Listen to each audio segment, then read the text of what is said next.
L'être humain peut être éprouvé dans sa foi, éprouvé dans ses biens, éprouvé dans sa science.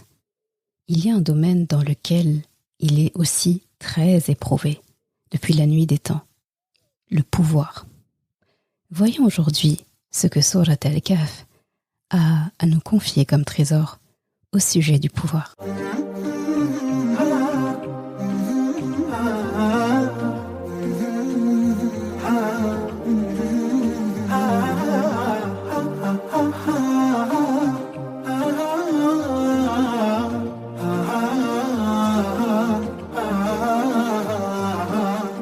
Bienvenue sur Coran de ton cœur, le podcast qui t'aide à reconnecter ton cœur à ton Coran.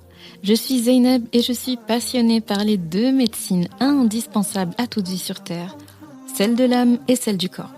Je suis donc enseignante de Coran et interne en médecine générale. Voilà plus de 10 ans maintenant que j'enseigne aux femmes à lire, à apprendre, à comprendre et surtout à vivre leur Coran au quotidien en reconnectant leur cœur au Coran. Car oui, j'ai la ferme conviction qu'un cœur connecté au Coran est capable de redistribuer à tous les organes du corps l'amour pour Allah, l'envie de lui plaire et d'agir dans le bien. C'est pourquoi à travers ce podcast, je compte redonner chaque semaine un nouveau souffle à divers pans de ta vie au regard de ton Coran.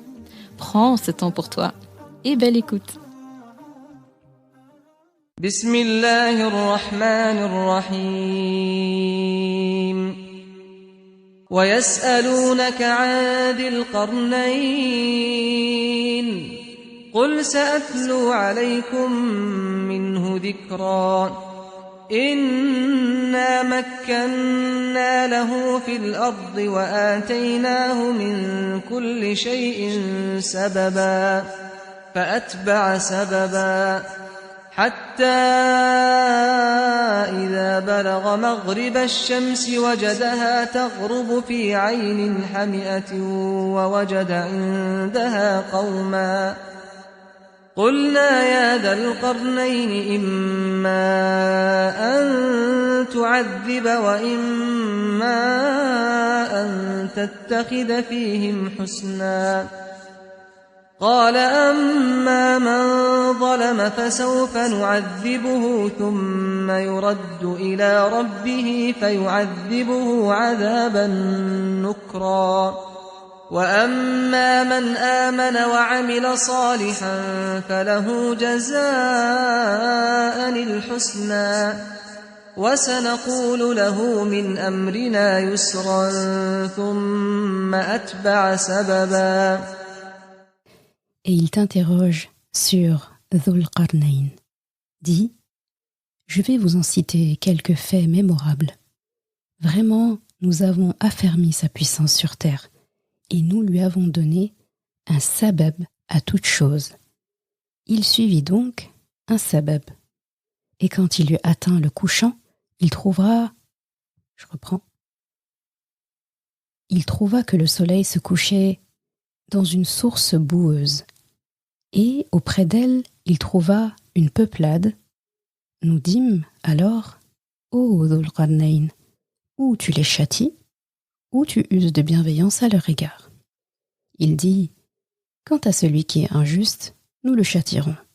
Ensuite il sera ramené vers son Rabb, qui le punira d'un châtiment terrible. Et quant à celui qui croit et fait une bonne œuvre, il aura en retour la plus belle récompense et nous lui donnerons des ordres faciles à exécuter. Surat Al-Kahf, ayat 83 à 88. Assalamu alaikum wa rahmatullah. Très contente de te retrouver pour un nouvel épisode de Surat Al-Kahf, les trésors d'Al-Kahf. Et là, on en est à notre 7e, mashallah, quand même, on a fait pas mal d'épisodes depuis, ça veut dire, ça fait plus de 7 ou 8 mois qu'on est dessus. Donc c'est très bien, vu qu'on fait un épisode par mois sur Surat Al-Kahf, et on n'a pas du tout fini d'aborder les pépites et les trésors de cette surah, et on demande à Allah subhanahu wa ta'ala de ne jamais terminer. Comme ça, il y a toujours quelque chose à découvrir. Alors, aujourd'hui, on va aborder une histoire, donc un récit cité dans Surat Al-Kahf, qu'on n'a encore jamais abordé, en tout cas dans son détail, Et c'est l'histoire de Dhul Qarnayn. Donc c'est la 4e histoire mentionnée dans Surat Al-Kahf. Donc tu sais que dans Surat Al-Kahf, il y a 4 histoires. Donc dans l'ordre, on a l'histoire des jeunes de la caverne, donc Ashabul Kahf finalement, qui donne un peu le titre de la surah. Ensuite on a l'homme aux 2 jardins. Ensuite on a Moussa, avec le savant qu'on appelle souvent Al-Khidr, donc avec qui il a fait un voyage à la recherche de la science et de la connaissance qu'Allah avait donnée à cet homme. Et enfin, la 4e histoire, c'est celle de Dhul Qarnayn. Et c'est très beau, cette histoire, c'est magnifique. Les enseignements qu'on peut en tirer sont magnifiques, et on parle bien d'enseignement. C'est vraiment pour ça qu'Allah subhanahu wa ta'ala l'a cité. Et d'ailleurs, quand Allah introduit son histoire, d'ailleurs qui n'est présente que dans Surat Al-Kahf, et dans Surat Al-Kahf, elle n'est présente que sur cette page-là, il y a une page entière consacrée à l'histoire de Dhul Qarnayn, et c'est l'avant-dernière page de la surah qui lui est entièrement consacrée. Donc on ne trouve son récit que à cet endroit-là, et ce récit est vraiment plein de sagesse, et Allah subhanahu wa ta'ala veut vraiment qu'on le voit dans ce sens-là. Et d'ailleurs, comme je disais, quand Allah introduit cette histoire, il commence par dire « Il t'interroge au sujet de Dhul Qarnayn ». Donc, beaucoup de personnes ont questionné Rasulullah, surtout les religions comme les juifs ou les chrétiens, mais surtout les juifs. Et donc, ce sont peut-être des histoires qu'ils ont dans leurs livres, dans leur recueil, mais très souvent avec beaucoup de détails, avec des fois des contextes pas forcément corrects. Et Allah subhanahu wa ta'ala, quand il parle de ça, et il t'interroge au sujet d'eux, et ils te demanderont à ce sujet, eh bien c'est comme s'il vient rétablir l'essentiel, en fait, le plus important. Et qu'est-ce qu'il dit à Rasulullah sallallahu alayhi wa sallam de répondre, de dire? Il lui dit, je vais vous en citer quelques faits mémorables.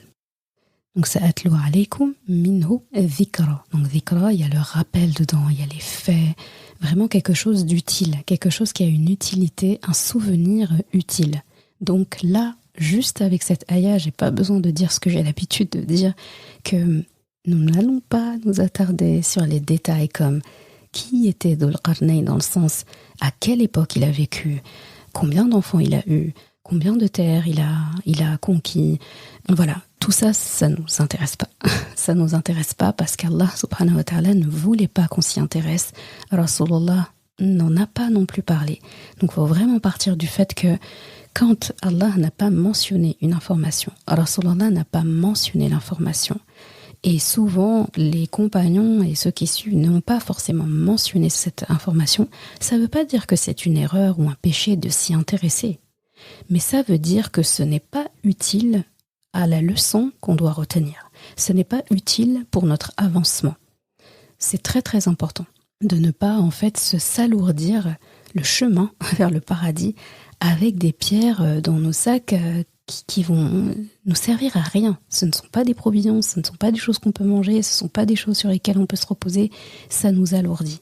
Et donc là, on va suivre doucement ce que Rasulullah a eu comme règle lui-même, c'est de dire « je vais vous en donner » donc quelques faits mémorables. Donc mémorables, Allah veut qu'on s'en rappelle. Donc nous, on va essayer de se concentrer sur ce sur quoi Allah veut qu'on se rappelle. Et il commence par parler de la puissance qu'il a accordée à Dhul Qarnayn. Donc ça, c'est l'information première qu'il donne. Donc on lui a donné vraiment une grande puissance sur terre. Makkanna lahu fil ardi wa ataynahu min kulli shay'in sababa. Donc cette information, elle est importante parce qu'on va beaucoup répéter cette phrase-là. Enfin, ça va souvent être répété. Il dit, et nous lui avons donné un sabab à toute chose. J'ai fait exprès de garder le mot sabab et tu vas voir ensuite pourquoi. C'est très important. Et donc, pour faire juste un petit... poser le contexte, en tout cas, pour Dhul Qarnayn, parce que ça, c'est des informations qu'on peut trouver dans les tafasirs, parce que ce sont des informations que Rasulullah a données, ou que les compagnons, en tout cas, avaient en connaissance. Donc ça, on peut en parler. Et donc, les tafasirs, les ouvrages d'explication et d'exégèse du Coran, dont Ibn Kathir, pour ne citer que lui, Qurtubi et d'autres, nous expliquent en fait que Dhul Qarnayn était un serviteur d'Allah qui était puissant. Il parcourait la terre d'est en ouest, du nord au sud, à la recherche en fait de possibilités d'aider les gens, d'appeler les gens vers le bien.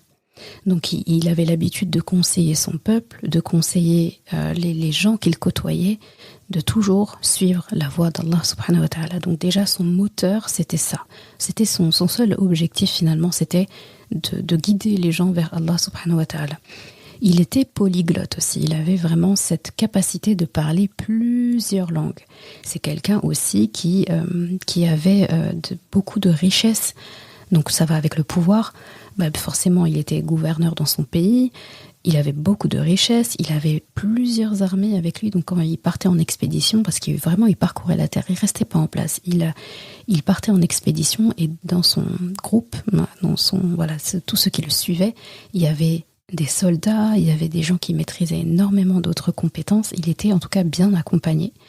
Il avait l'art et la maîtrise des machines de guerre, de combat de toutes sortes, il maîtrisait très bien toutes sortes de sciences, il maîtrisait très bien la géographie, il avait des repères sur la terre qui étaient assez précis, et donc vraiment c'est un homme pieux qu'Allah subhanahu wa ta'ala a gratifié de beaucoup de bienfaits, dont le pouvoir, la richesse et tout ce qui en suit.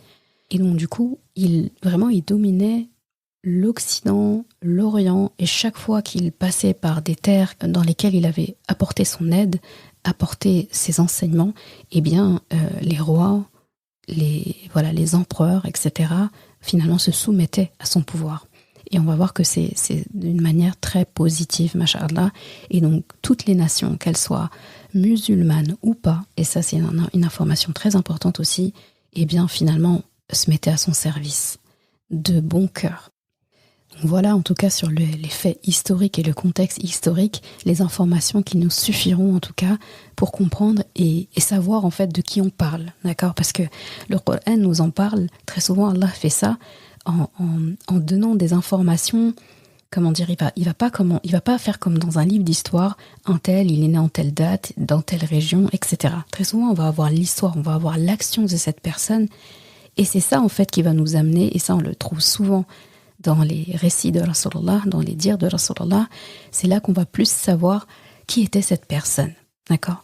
Et là, il faut penser à Dhul Qarnayn de la même façon, comme Allah subhanahu wa ta'ala a mentionné l'histoire de Luqman, alayhi salam, qui n'était pas prophète. Dhul Qarnayn non plus n'est pas rapporté comme étant un prophète, mais ce sont des gens pieux, ce sont des gens qui ont marqué en fait leur époque par leur guidée et par ce qu'ils ont apporté à l'humanité.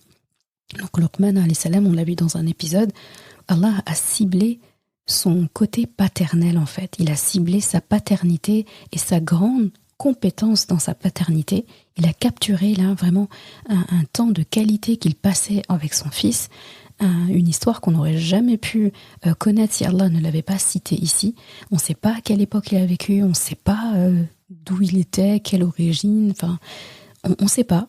On n'a pas les détails, en tout cas précis, clairs et irréfutables.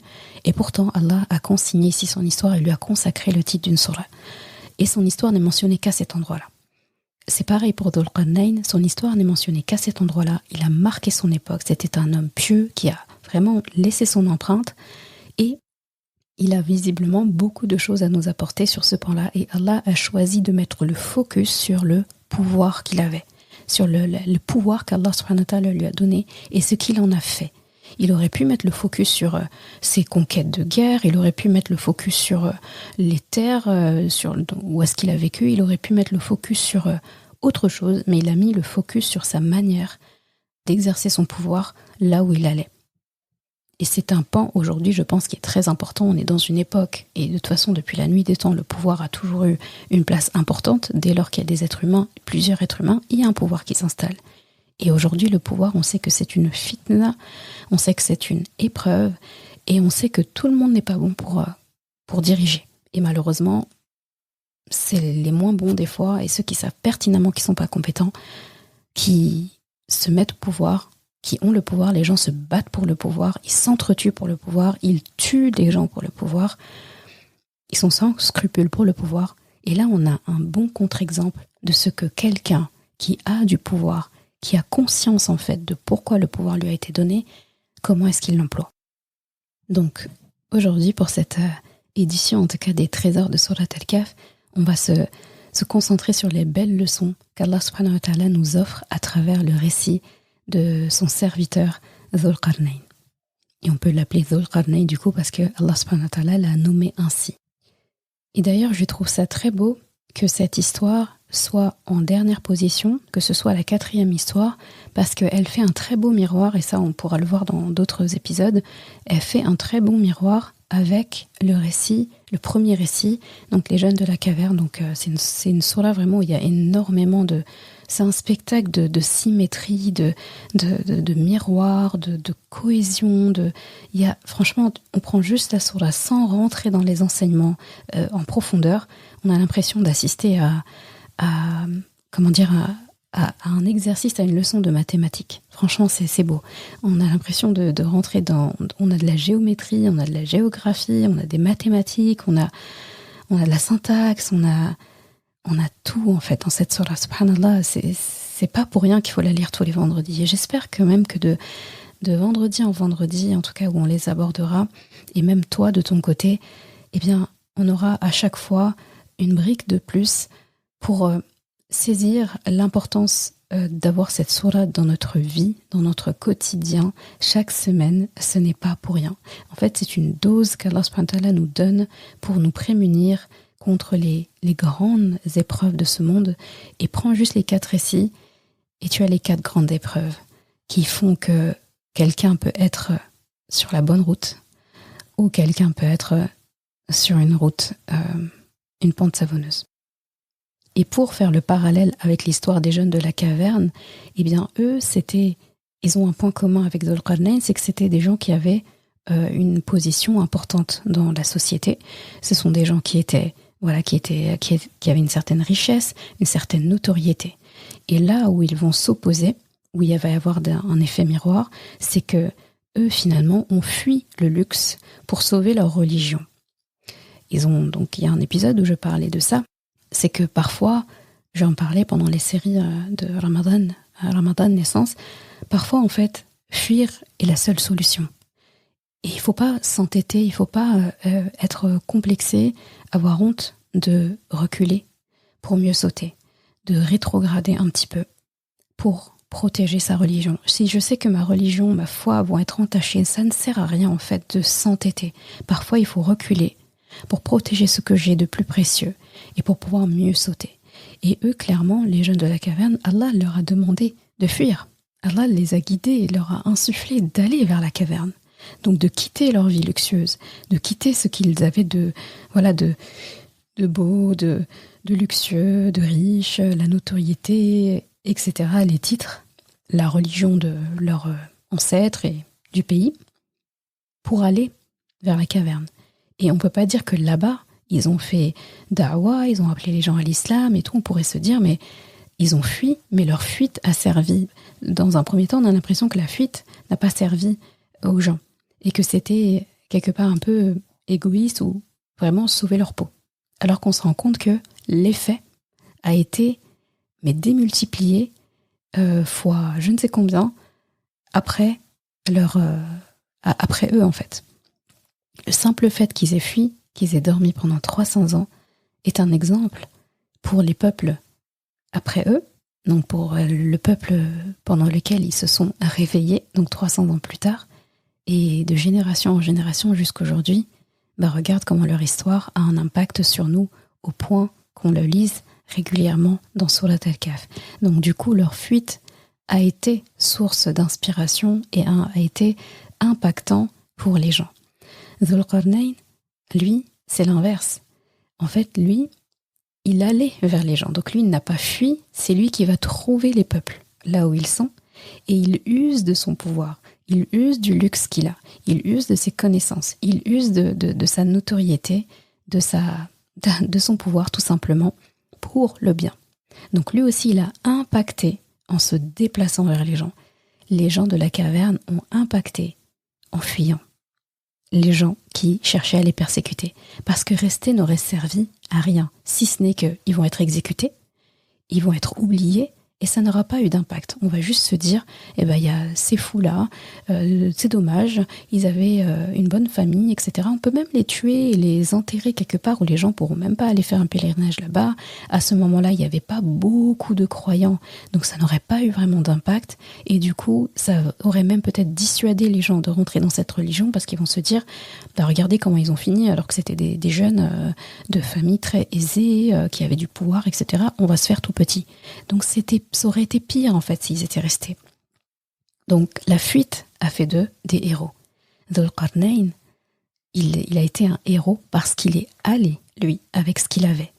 D'accord ? Donc c'est très beau en fait. Parfois, il faut délaisser l'autorité, il faut délaisser le pouvoir pour impacter. Et il y a des moments où il faut prendre le flambeau, il faut prendre le pouvoir, il ne faut pas faire de la modestie malsaine et se dire « Ah ben non, moi je peux pas, je fais pas ». Non, Dhul Qarnayn par exemple, s'il avait eu l'attitude de fuite, là de toute façon il n'y a pas vraiment de fuite à avoir parce qu'il ne craignait pas pour sa religion ou autre, mais il aurait pu y avoir une certaine fuite, la fuite qui s'inscrit dans la fausse modestie.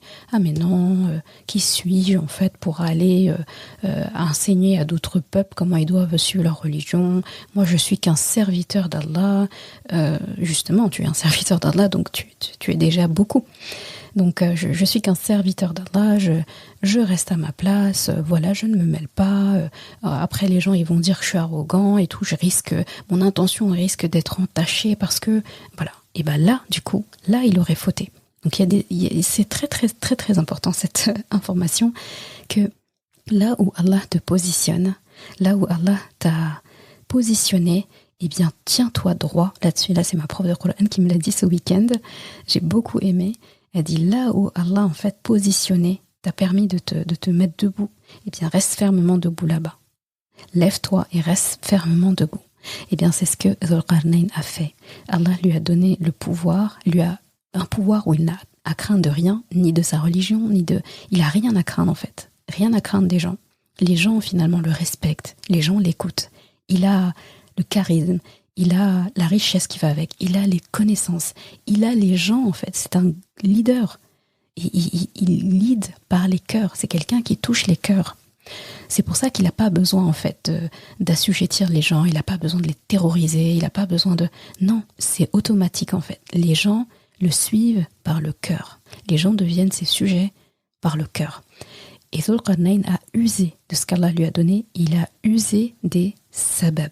Et là, on va parler de qu'est-ce que c'est que sabab. C'est cité 3 fois quand Allah dit fa'atba'a sababa. Et c'est mentionné au début quand Allah dit wa ataynahu min kulli shay'in sababa. Et donc pour toute chose, nous lui avons donné un sabab. Et sabab, dans la racine, donc avec la racine sababa, si tu cherches dans un dictionnaire, eh bien c'est un sabab. La première définition, c'est une corde, en fait. C'est une corde. Et on peut parler de sabab pour parler d'une corde, pour parler aussi d'un moyen d'arriver à quelque chose ou quelque part. Et on peut parler de sabab en parlant d'une chose qui est nécessaire. Donc un sabab, c'est quelque chose qui est nécessaire. C'est un moyen d'arriver. Et c'est une corde.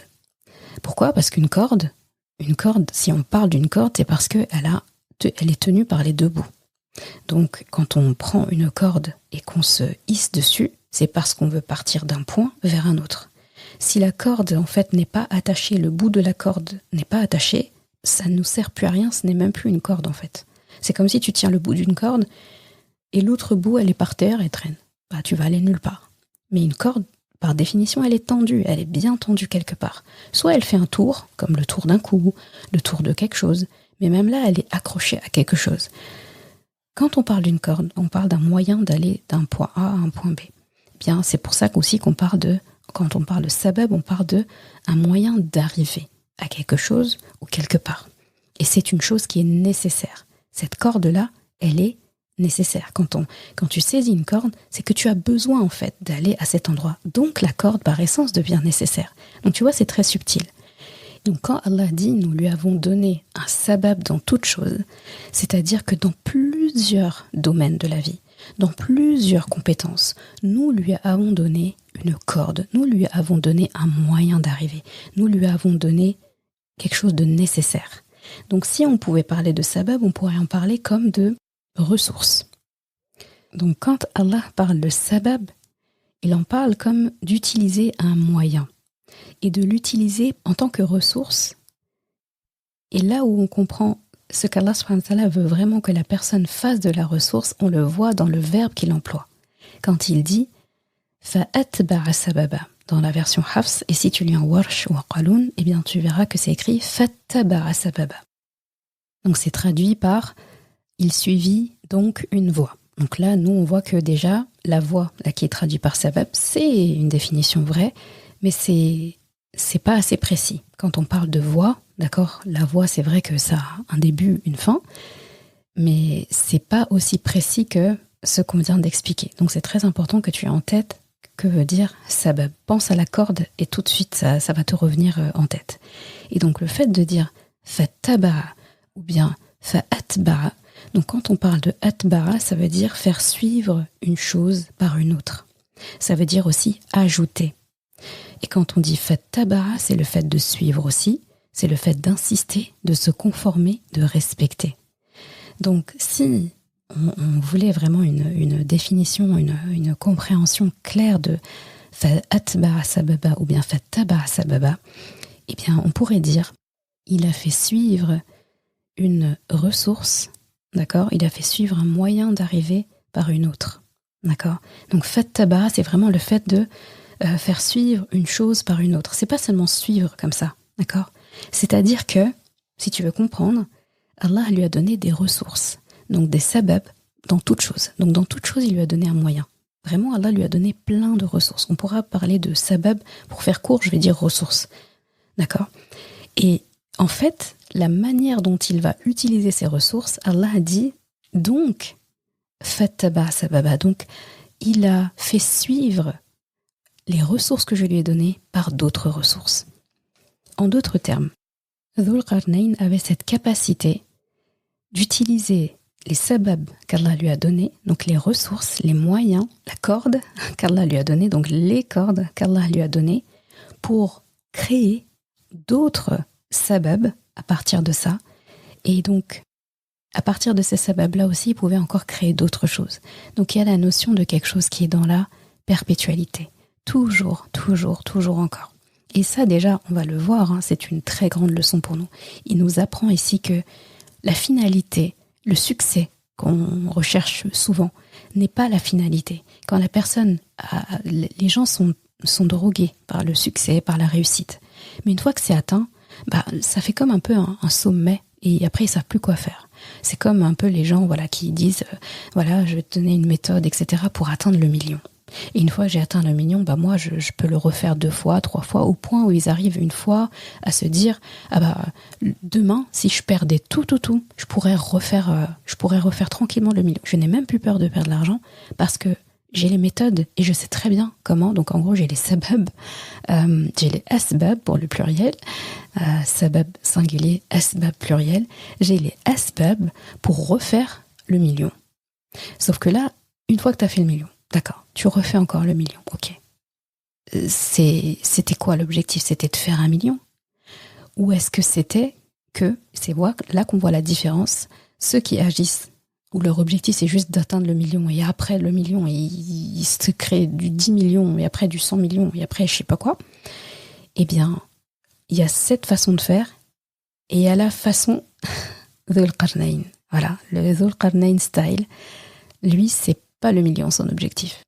Il utilise le million pour produire des choses à partir de ce million-là. Donc il va utiliser le million pour pouvoir aider les gens, pour pouvoir guider les gens, pour pouvoir avancer. C'est-à-dire, pour lui, c'est un moyen. Le million est un moyen. Là où d'autres vont voir le million avec, à l'état d'esprit, je vais pouvoir m'acheter ça, maintenant je suis indépendant dans ça, même si c'est pour donner à la famille, etc. Mais il y a toujours une vision arrêtée, en fait, une vision de profit terrestre qui s'arrête un peu finalement à moi, à ma notoriété, à mon nom, etc. Et même la personne, quand elle va faire pour les autres, elle va donner, c'est très souvent attaché à son nom. Elle veut qu'on la reconnaisse pour ce geste qu'elle a fait. Elle veut être la pionnière dans ceci ou cela, etc. Donc la personne, en fait, c'était ça son objectif. Le Dhul Qarnayn style, c'est différent. Le Dhul Qarnayn style, c'est moi je vais utiliser ce million. Je ne cherche pas à atteindre le million. Mais quand j'aurai eu ce million-là, je vais faire des actions que je n'aurais pas pu faire déjà sans le million, mais qui vont générer, d'accord, qui vont générer un bienfait pour plein de gens, pour que eux aussi puissent faire la même chose et plus. D'accord ? C'est très subtil, mais on va voir ça vraiment en détail. Donc Dhul Qarnayn, masha'Allah, il a tellement de asbab, donc il est tellement ancré dans ce qu'Allah lui a donné, il utilise tellement correctement ses ressources, il est tellement à l'aise en fait et serein par rapport à ce qu'Allah lui a donné, par rapport à sa foi. Il utilise très bien ce qu'Allah subhanahu wa ta'ala lui a donné, qui peut parcourir la terre sans crainte en fait. Il peut se permettre de sortir de son pays, d'aller explorer la terre, d'ouest en est ou d'est en ouest, en expédition, sans craindre en fait le désordre dans son pays, qu'il laisserait finalement sans roi. Il n'a pas peur de ça, parce qu'en fait, il a non seulement assis son autorité, son pouvoir, et forcément, quelqu'un qui a un pouvoir et qui mesure la valeur de ce pouvoir et qui veut le bien des gens, il ne s'entoure pas de n'importe qui. Il ne forme pas n'importe qui. Et il ne laisse pas son pays à n'importe qui. Un bon leader, c'est pas seulement quelqu'un qui fait le bien, mais c'est celui qui est aussi capable de détecter et de dénicher les bonnes personnes parmi ceux qu'il va croiser pour faire des actions, pour faire des choses. Des personnes qui auront les mêmes aspirations que lui. Lui, l'objectif de sa vie, c'est pas la réussite, c'est pas la notoriété, c'est pas la célébrité. Donc lui, son objectif, c'était d'user de toutes ces choses-là finalement qui sont des finalités pour les gens, qui sont des objectifs et des buts finaux pour les gens, pour faire de sorte que toute personne qu'il va côtoyer, tout peuple qu'il va croiser, va pouvoir goûter aux délices de la justice d'Allah, aux délices de la foi en Allah, aux délices de la quiétude, pour que eux, à leur tour, puissent propager ça dans leur foyer, dans leur ville, dans leur pays, parmi leurs sujets, si c'est des gouverneurs, et pour que le bien se propage. Alors que si mon objectif c'est d'atteindre le million, par exemple, je donne cet exemple-là, je ne dis pas est-ce que c'est un bon ou mauvais objectif, je parle de ses limites, et c'est un exemple parmi tant d'autres. Eh bien, si mon objectif c'est d'atteindre le million, une fois que je l'ai atteint, en quoi ça va bénéficier aux autres ? Est-ce que la prochaine étape c'est d'enseigner à l'autre comment faire le million ? Et après lui, qu'est-ce qu'il va en faire ? Et comment déjà il va l'atteindre ? Et très souvent, on va enseigner à l'autre à atteindre des objectifs en prenant en compte nos réalités, en oubliant de prendre en compte ses réalités. Et donc il va partir avec du mauvais pied quelque part, quelque chose qu'il va peut-être jamais atteindre, et finalement cette personne va oublier quel était son vrai objectif de vie. Et ce n'était certainement pas de faire 1 million. Donc, lorsqu'Allah subhanahu wa ta'ala nous fournit des ressources matérielles et immatérielles, c'est très important parce que les ressources qu'Allah nous donne, c'est pas forcément des biens palpables. Si je suis créatif, si je suis de bonne écoute, si je suis patient, si voilà, il y a plein de compétences qu'on a en fait qui ne sont pas des compétences matérielles et que je peux employer comme ressources. Eh bien, Allah attend de nous que nous les exploitions sous toute leur couture. Et c'est ce que Dhul Qarnayn fait. Chaque ressource qu'Allah lui a donnée, et il lui en a donné plein, eh bien à chaque fois, il utilisait ces ressources à 360 degrés. C'est-à-dire une seule ressource qu'Allah lui a donnée, il l'utilisait jusqu'au bout. C'est-à-dire qu'il ne laissait rien des compétences qu'Allah lui a données sans que ça ne serve à autrui. En d'autres termes, si Allah te donne une ressource matérielle ou immatérielle et que tu ne l'exploites pas, c'est gaspillé et c'est une injustice envers les gens pour qui Allah avait destiné que tu allais utiliser ces ressources. Et c'est ça qui est beau avec Dhul Qarnayn, parce qu'on pourrait se dire mais Allah lui a donné tout ça, pourquoi il est encore à la recherche d'eux ? Parce que finalement, il a des ressources et avec ces ressources-là, il va chercher d'autres ressources qui vont produire encore d'autres ressources et toujours dans l'objectif d'aider les gens. Eh bien, on pourrait se dire pourquoi ? Il a toutes les ressources dont il a besoin. Il a du pouvoir, il est riche, il a de la notoriété, il pourrait être tranquille en gros, il a une vie paisible, il pourrait s'arrêter là. Mais non.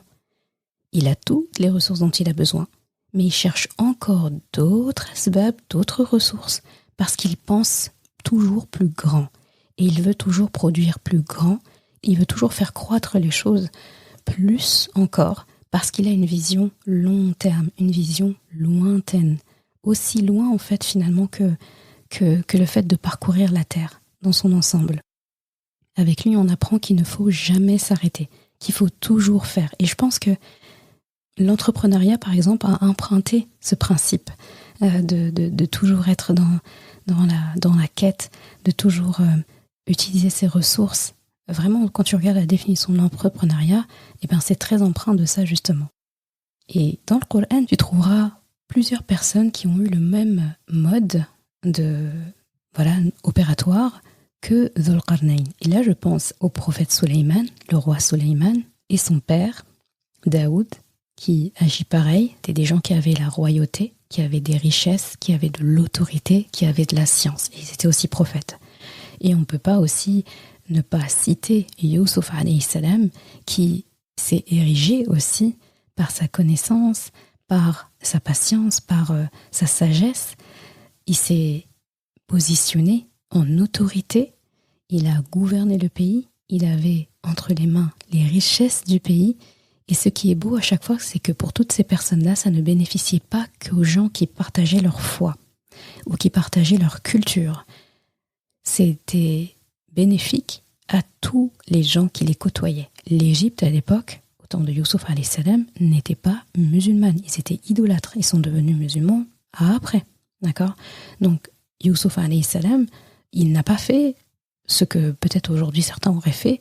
Ah ben non, moi je sauve que les gens qui ont ma foi, hein, qui ont la même foi que moi, les autres, tant pis. Les pays avoisinants, tant pis. Non, il a réfléchi dans la globalité. Daoud alayhi salam, pareil. Sulayman alayhi salam, pareil. Avec Sulayman alayhi salam, on a même le récit de la reine de Saba. Donc on voit comment il a utilisé ses ressources pour dépasser les frontières et finalement pour amener les gens à la religion. Donc lui aussi, il aurait pu se dire, de toute façon, j'ai plein d'armées à mon commandement, j'ai toutes les richesses que je veux, j'ai demandé à Allah de m'accorder une richesse que personne n'aura après moi, et je pense que c'est toujours le cas. Eh bien, ça c'était pour faire joli, c'était juste pour le plaisir d'admirer ses richesses, ou pour qu'il ait un nom. Si Sulayman alayhi salam aujourd'hui il a un nom, c'est pas à cause de ses richesses, mais c'est par rapport à ce qu'il en a fait. Ce n'est pas à cause de son pouvoir, mais c'est par rapport à ce qu'il en a fait. Et si tu regardes bien les gens dont on se rappelle, ce ne sont pas les gens qui sont multi je ne sais quoi dans je ne sais quel domaine, mais on se rappelle de ceux qu'ils en ont fait. Et ceux qui vont s'en rappeler et finalement qui vont cultiver le souvenir de cette personne et qui vont s'en rappeler, eh bien c'est ceux qui en ont bénéficié. Finalement, les gens dont on a touché les cœurs sont ceux qui vont faire durer notre souvenir, et surtout pas le souvenir de notre personne en tant que telle, mais le souvenir de la bonne action qu'on a fait pour qu'elle perdure et pour que ça serve d'exemple pour les autres. Donc, ce qui est beau avec ces hommes-là, ces prophètes, plus Dhul Qarnayn, eh bien regarde ce qu'ils font avec le pouvoir qu'Allah leur a donné. Ils l'utilisent comme un pacte qui bénéficie à tout le monde, musulman ou non. Vraiment, c'est empreint d'humanité. Il y a la notion de la globalité, de l'ensemble, d'accord ? Dans tous les sens du terme, l'ensemble est toujours primordial par rapport à la minorité, par rapport au fait d'être, quand ça touche que nous et notre famille, c'est pas ce qu'Allah attend de nous. Sinon, on ne serait pas une humanité. Sinon, papa Adam et maman Hawa seraient restés que eux deux. Et c'est tout. Après tout, papa Adam voulait la compagnie d'une personne. Ça aurait pu suffire. Mais le fait qu'Allah subhanahu wa ta'ala a fait que sa descendance s'est créée et a été en floraison comme ça jusqu'à aujourd'hui, c'est parce qu'il y a un objectif. Il y a un objectif de globalité, de groupe, d'humanité. Donc, le dénominateur commun entre eux tous, c'est qu'ils pensent grand. Ils pensent massive impact, en gros. Et ils pensent dans la globalité. Et parmi les leçons qu'on apprend de Dhul Qarnayn, il y en a plein, eh bien, c'est tout simplement les ressources que je possède.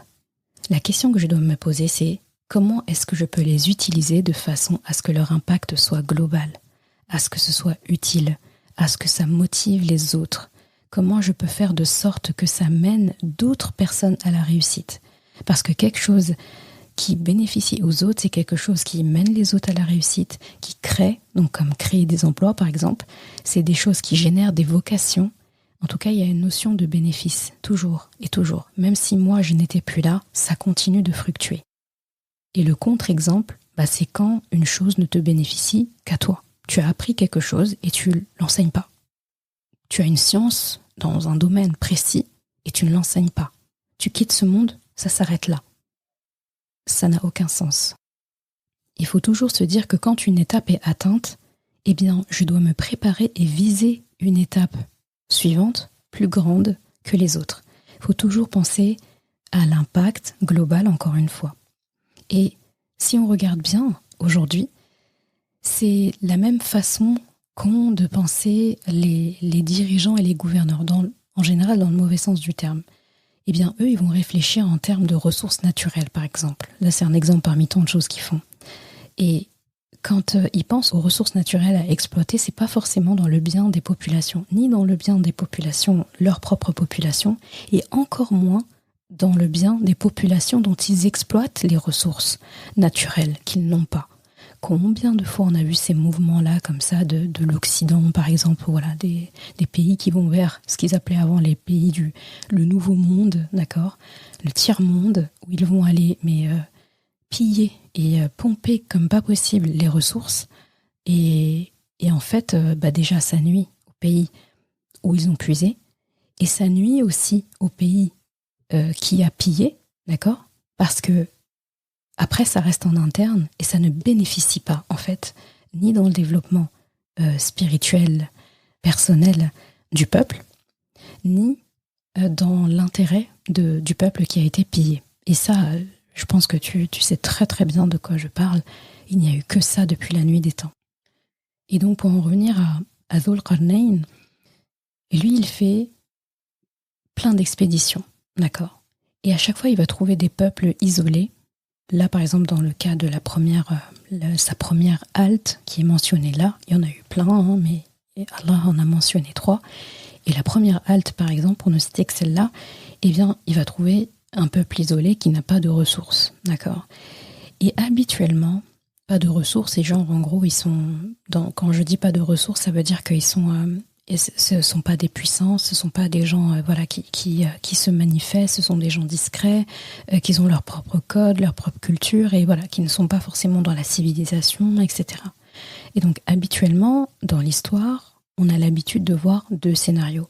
Soit le conquérant qui arrive et qui trouve ces peuples-là, eh bien, soit il y a des ressources naturelles à exploiter, et il va les exploiter, et on sait comment il va les exploiter, surtout quand il est en puissance et qu'il a les moyens de l'exploiter, soit il n'y a pas forcément de ressources naturelles à exploiter, et dans ce cas, c'est la population qui va être la ressource naturelle.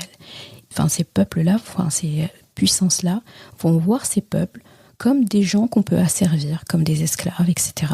Et donc, finalement, c'est eux qui deviennent, comme je disais, les ressources naturelles humaines exploitables à souhait. Donc souvent, c'est ces 2 scénarios-là. On voit rarement quelqu'un qui vient, qui trouve un peuple beaucoup plus faible que lui, qui n'a pas les ressources militaires, de développement, de gouvernement comme lui, et qui apporte son aide à ce peuple-là sans rien attendre en retour, qui va lui offrir les compétences qu'il a, les connaissances qu'il a, et tracer son chemin sans laisser sa pierre ou demander un retour ou quoi que ce soit. C'est rarissime. En tout cas, aujourd'hui, je ne sais pas s'il y en a. Et ça fait longtemps qu'on n'en a pas vu. Quand j'y pense, là, je pense à des empires très lointains. Je ne sais pas moi, l'Empire ottoman, avec le sultan Abdulhamid, par exemple. Mais je ne sais pas si on peut remonter très très loin, malheureusement. Enfin, très près plutôt, pour avoir des exemples de personnes justes et qui vraiment ont agi comme Dhul Qarnayn, par exemple. Et Dhul Qarnayn, lui, il fait aucune des 2 options-là que j'ai citées plus haut. Lui, il arrive vers un peuple, il ne les connaît pas, d'accord ? Il les connaît pas, il maîtrise leur langue apparemment, parce qu'Allah subhanahu wa ta'ala l'avait rendu polyglotte. Et donc lui, Allah lui propose un plan avec 2 options. Il lui dit, ô Dhul Qarnayn, ou tu les châties, ou tu uses de bienveillance à leur égard. Et Dhul Qarnayn, en fait, il réfléchit, il pense, et là il choisit son mode d'action. Donc ce qui est bien, c'est qu'avant de trancher, il va prendre le temps d'étudier les habitants de ce pays, d'étudier leur comportement, leurs habitudes, leur culture, leurs manières, etc. Et là, il va établir l'ordre. Et là, toujours avec justice, sans faire d'ingérence ou d'interférence ou d'imposer en tout cas sa loi. Il va toujours prendre en compte le peuple, voir qui il est, ses réalités, c'est très important, ses réalités, et là il va trancher par rapport à ce qu'Allah lui a dit. Et là il rendait compte à Allah en disant, en gros, ceux qui font du mal, ils commencent par ça, parce qu'il faut toujours, quand on veut assainir un endroit, on commence par enlever le mal, on commence par enlever les mauvaises herbes avant de planter quoi que ce soit, etc. Si tu viens planter ou tu vas faire un potager et il y a plein de mauvaises herbes, tu démarres avec ce qu'il ne faut pas. Des nuisibles, des mauvaises herbes, etc. Donc, tu commences par tout rendre sain en fait. La terre doit être saine et ensuite tu vas cultiver là-dedans. Donc il faut commencer par enlever le mal avant de penser mettre du bien. Donc c'est ce qu'il dit à Allah subhanahu wa ta'ala. Il dit ceux qui font du mal, qui font n'importe quoi, qui volent, qui mentent, qui pillent, des choses finalement humaines, eh bien je vais les sanctionner. Mais je vais les sanctionner selon les lois d'Allah. Pas quelque chose qui me fait plaisir à moi, ou juste gouverner pour gouverner. Non, en fait ceux qui font les malins, je vais les stopper parce qu'ils ont l'air de ne pas réussir à le faire d'eux-mêmes. Moi j'ai la puissance, j'ai les soldats, j'ai les compétences, j'ai les ressources, j'ai les moyens, j'ai tout ce qu'il faut pour faire ça. Je leur offre ça. Donc les malins là, ceux qui font n'importe quoi, ils vont être punis. C'est aussi simple que ça. Je vais les punir selon la loi d'Allah. D'accord ? Et quand ils rencontreront Allah, s'ils ne se sont pas repentis, Allah va leur régler leur compte aussi ce jour-là. Là, il dit rien finalement qui n'est pas logique. Tout ce qu'il dit, c'est ce qu'on connaît. C'est la vérité. Il y a le mal, il y a l'avertissement, la punition, et si la personne ne veut pas entendre, on applique la sentence. Et il dit, et quant à ceux qui font preuve de bien, donc ceux qui se comportent bien, qui sont des gens braves, qui agissent, qui aident, qui cherchent vraiment à faire le bien, eh bien, ils vont me trouver bienveillant. Ils vont entendre que du bien de moi, en fait, finalement. Ils vont obtenir que du bien de moi, je voulais dire. D'accord ? Et Dhul Qarnayn, il dit ça. Et Allah est satisfait par cette réponse, parce que c'est comme ça, en fait, qu'il a éduqué cet homme. Donc, Dhul Qarnayn, il est juste, il est puissant, il est compétent. Et il met ça au service des moins puissants, des moins compétents, des peut-être moins justes aussi. D'accord ? Et de cette façon, il les aide à grandir. Parce qu'en enlevant les mauvaises graines, en valorisant et en aidant les gens qui sont dans le bien, en leur enseignant aussi des compétences, en leur enseignant comment gouverner un pays, etc., eh bien, il les aide à grandir, il les aide à produire meilleur. Et donc, quand il s'en ira, il va laisser des gens qui sont compétents, qui sont confiants, qui sont forts, et ça va produire que du bien.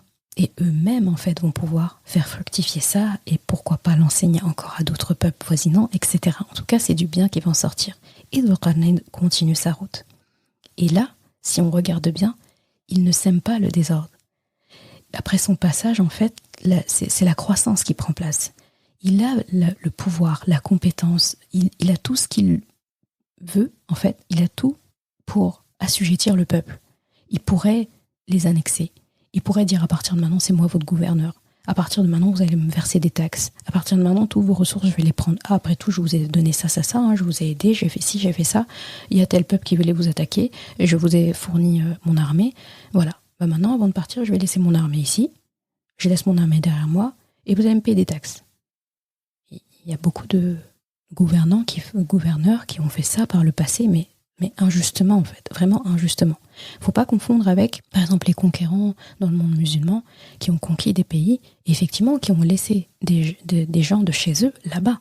Mais là, c'était pour la sécurité du peuple. C'était pour que l'ordre reste établi. C'était parce que s'ils partaient, c'était beaucoup trop fragile pour laisser n'importe qui gouverner. Donc là aussi, ils laissaient des gens justes, etc. C'est le principe aussi du califat et de tout ce qui en s'en est suivi. C'était toujours à visée éducative, à visée bienveillante et à visée de justice. Donc une grande leçon pour nous, eh bien, c'est sur le regard que nous reportons sur les autres qu'on ne connaît pas. Comme Dhul-Qarnayn ici ne connaissait pas ces gens. Et l'erreur que beaucoup font, ils reportent sur les autres les gros préjugés, ils généralisent. Tu sais, la phrase typique, telle culture en général, mais ils trichent tout le temps dans les jeux. Ou bien les autres, là, c'est des grands râleurs. Qu'Allah nous pardonne, en fait, de dire ça. Mais tu vois, par exemple, typiquement de dire, mais les Français, c'est des râleurs de toute façon. Ça nous paraît être une phrase anodine, mais parfois je me dis, subhanallah, Allah va nous demander des comptes, en fait, pour ce genre de paroles. Parce qu'effectivement, en disant ça, les Français sont des râleurs. Mais c'est une forme de mensonge, parce qu'en disant ça, ça voudrait dire que un Français typique est râleur. Que tous les Français sont râleurs. On va me dire, oui, mais attends, mais c'est une expression. Non, en fait. Les anges écrivent tout. Donc je dis, les Français sont des râleurs. C'est faux. Tous les Français ne râlent pas. Tous les Français ne sont pas, ont pas ce caractère toujours plaintif, etc. Il y en a qui ne l'ont pas. Il y en a qui sont beaucoup plus bons que ça. Donc qu'Allah nous pardonne en tout cas d'avoir généralisé dans notre vie une culture ou un pays ou une catégorie de personnes, femmes, hommes, l'âge, etc. L'ethnie, c'est qu'Allah nous aide en tout cas à élever nos paroles, notre discours à plus digne que ça. Et donc, on a tendance vraiment à faire ça. Des tels, c'est des séducteurs. Eux tels, tout le temps, ils sont en train de draguer. Les autres, tout le temps, ils sont en train de voler. Les autres, tout le temps, ils râlent. Ceux-là, ils sont pas propres, ils sont sales. D'autres, ils ont toujours... Il y a des expressions quand on dit, par exemple, tête de turc ou des choses comme ça. Ben, moi, c'est toujours des expressions que j'ai jamais aimé employer. Je les déteste même. Je les déteste parce que je me dis, mais pourquoi ? C'est pas normal. D'accord ? C'est pas normal. Et Dhul-Qarnayn, il n'a pas fait ça. Parce que si ça, on le dit, on l'a dans le cœur, ça influe dans notre comportement. On part avec des préjugés. Mais de toute façon, ces gens-là, ils ne comprennent pas. De toute façon, ces gens-là, ils sont bornés. De toute façon, ces gens-là, ils sont paresseux. De toute façon, ces gens-là, c'est des gros bosseurs, mais avec l'intérêt, etc. Ils sont pas sincères. Mais non, en fait. Lui, il vient, il ne connaît pas un peuple. Il fait fi de toutes ses réalités à lui, de ce qu'il a laissé dans son pays. Son pays, c'est son pays. Là, il arrive vers un pays, ils ont une autre langue, une autre culture, une autre disposition géographique, d'autres habitudes, d'autres ressources. Eh bien, en fait, je vais m'asseoir, je vais étudier, je vais analyser, je vais voir. Déjà, la langue, le fait qu'Allah l'ait rendu polyglotte, c'est beaucoup. On dit que quand on veut comprendre la langue d'un pays, il faut comprendre la culture, il faut vivre parmi les habitants, il faut regarder les us et coutumes. Là, en fait, la langue va prendre du sens. Mais vouloir étudier une langue comme ça à distance en regardant un dictionnaire et un truc comme ça, tu maîtriseras pas la langue correctement. Donc Dhul-Qarnayn, par la langue déjà, il rentre chez les gens. Il rentre dans leur cœur. Il rentre dans leur réalité. Et il fait fi des siennes. Finalement, les seules réalités qu'il va garder, c'est sa foi. Mais les habitudes sur comment il mange, la manière dont il coupe le pain, la manière dont il marche, la manière dont il s'habille, ça ne regarde pas en fait les peuples qu'il va voir. Il ne peut pas arriver avec son bagage et faire ça. Et aujourd'hui, quand on regarde les colonisations, etc., qu'est-ce qui se passe ? Il y a beaucoup de pays aujourd'hui, même si leurs habits traditionnels, par exemple, ils les ont toujours, il y a plus d'habits de l'Occident et du colon que eux-mêmes. Quand je regarde des pays comme le Japon, moi je suis nostalgique, j'ai pas vécu à cette époque, mais je suis nostalgique de l'époque des samouraïs, par exemple. Aujourd'hui, ils n'existent plus comme ils existaient, et le code vestimentaire, en tout cas général, quand on marche dans n'importe quelle rue du Japon, c'est pas le kimono, par exemple, d'accord, même s'il y en a encore beaucoup. Pas mal de pays aussi, pareil, tu vas prendre n'importe quel pays d'Afrique, d'Asie ou autre, à part certains qui ont vraiment gardé beaucoup cette culture, beaucoup ont été très imprégnés par le colon. Pourquoi est-ce que le colon anglais, par exemple, n'est pas seulement allé en Inde apporter son aide, etc. Mais non seulement il a pris les ressources du pays, il a imposé sa langue, d'accord ? Il a imposé sa langue, il a imposé ses manières, sa gouvernance, il a imposé ses réalités. Et les conflits qu'il y a aujourd'hui, Inde, Pakistan, et tout ce qu'on a aujourd'hui sont quelque part issus, c'est une conséquence, c'est des conséquences collatérales finalement de tout ça, de l'ingérence et de gens qui avaient du pouvoir, mais qui l'ont utilisé pour leur propre bien à eux et on fait du mal à d'autres pays. Et ça, c'est gravissime. Et Dhul-Qarnayn nous enseigne en fait de faire le contraire, nous enseigne la méthode qui plaît à Allah subhanahu wa ta'ala. Et il part du fait aussi qu'il y a du bon et du moins bon partout. J'ai beaucoup appris du fait qu'il ait eu 2 options en fait. Allah lui a demandé, vraiment, il lui a dit soit tu fais ça, soit tu fais ça. Et ce qu'on a tendance à faire déjà, c'est généraliser, c'est d'appliquer le même traitement pour tout le monde. Lui, il a dit je vais analyser. Je vais pas aller mettre tout le monde dans le même sac. En gros, comme il y en a qui sont mauvais, qui font n'importe quoi, je vais me dire oh, ce peuple-là, ça va pas. Là, ça va pas. Et là, on impose un truc dans le pays et tout le monde a le même traitement. Et c'est ce qui fait qu'en fait que beaucoup de pays ont été réduits en fait à des atrocités parce qu'on a mis tout dans le même sac. On a mis tout dans le même sac, on a mis tout le monde dans le même sac, donc hop, on a fait le même traitement à tout le monde. Et il y avait des pépites et des bonnes graines en fait parmi ces personnes, mais on a rasé tout le monde. Parce que, il y en a quelques-uns qui m'ont énervé, il y en a quelques-uns qui se sont mal comportés, allez hop, tout le monde dans le même truc. Ou pareil, il y en a des bons, etc. Et donc du coup, je laisse tout le monde faire ce qu'il veut et je prends pas en compte les mauvaises graines, quoi. Donc, Dhul-Qarnayn a très bien compris que partout où je vais, dans tous les peuples que je vais trouver, il y a du bon et il y a du moins bon. Quand il y a du moins bon, on le règle, et quand il y a du bon, on va les motiver. Et encore une fois, Dhul-Qarnayn, ce qu'on apprend de lui aussi, c'est que parmi les ressources qu'il avait, c'est qu'il savait trouver les bonnes personnes. Il savait en fait investiguer, il savait sonder. Donc, comme il le dit, ceux qui font le bien, ceux qui croient en Allah quelque part dans leur comportement, dans leur caractère, dans leur agissement, eh bien, je vais être bienveillant envers eux. Ils vont trouver que du bien de moi, je vais les encourager. Donc, à travers ça, c'est une leçon aussi pour apprendre à détecter les bonnes graines, à détecter les bonnes personnes, ceux qui ont les bons objectifs, ceux qui ont la bonne intention apparente en tout cas. Parce qu'on ne peut pas sonder les cœurs, il n'y a que Allah qui peut le faire. Et ça, c'est un bon antidote en fait contre la corruption. Aujourd'hui, on peut dire que le succès est devenu un aimant, une drogue dure en fait. Aujourd'hui, qui nous fait oublier le vrai objectif qu'Allah nous a fixé.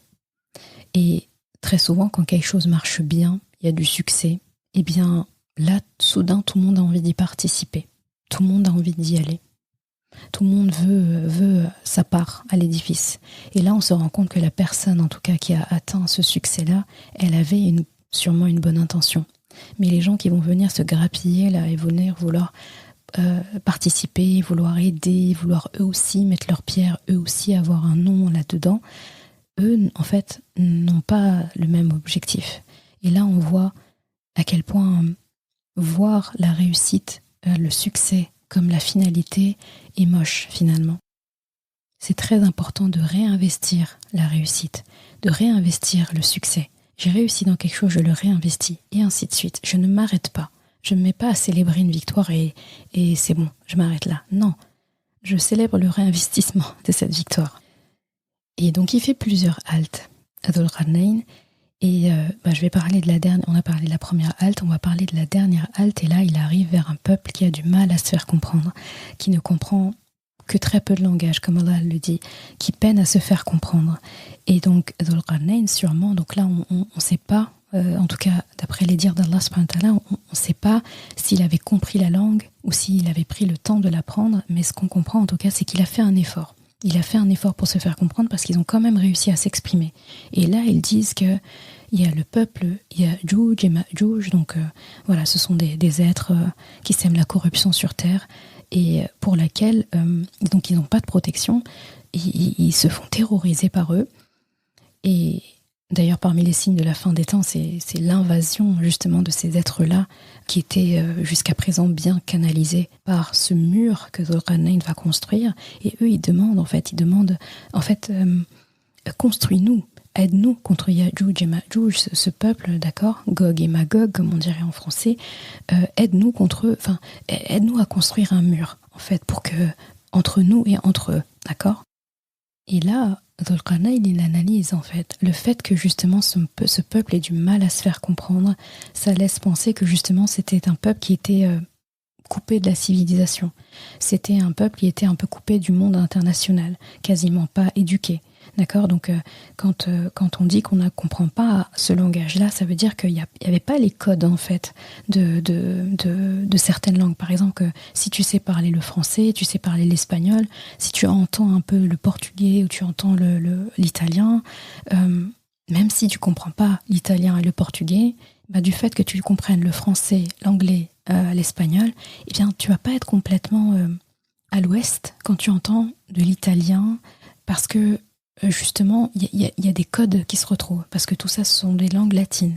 Donc tu arrives à t'y retrouver. Pareil, quelqu'un qui va parler un dialecte en arabe, eh bien, il va pas être complètement perdu s'il entend un autre dialecte arabe, ou quelque chose en tout cas qui s'en rapproche. De la même façon, quand tu parles ourdou, ou d'autres langues qui s'en rapprochent. D'accord ? Pareil pour tout ce qui est asiatique, coréen, chinois, japonais, ce sont des langues différentes, hein, on est d'accord, hein, c'est vraiment pas des langues similaires, mais il y a des choses qui se retrouvent plus ou moins, soit dans l'écriture, soit dans la sonorité, soit dans la racine même, d'accord ? Et donc là, pour poser vraiment le contexte, eh bien, la langue de ce peuple n'obéissait à aucun de ces codes-là. Donc vraiment, Dhul-Qarnayn n'avait pas c'était pas une langue commune du tout.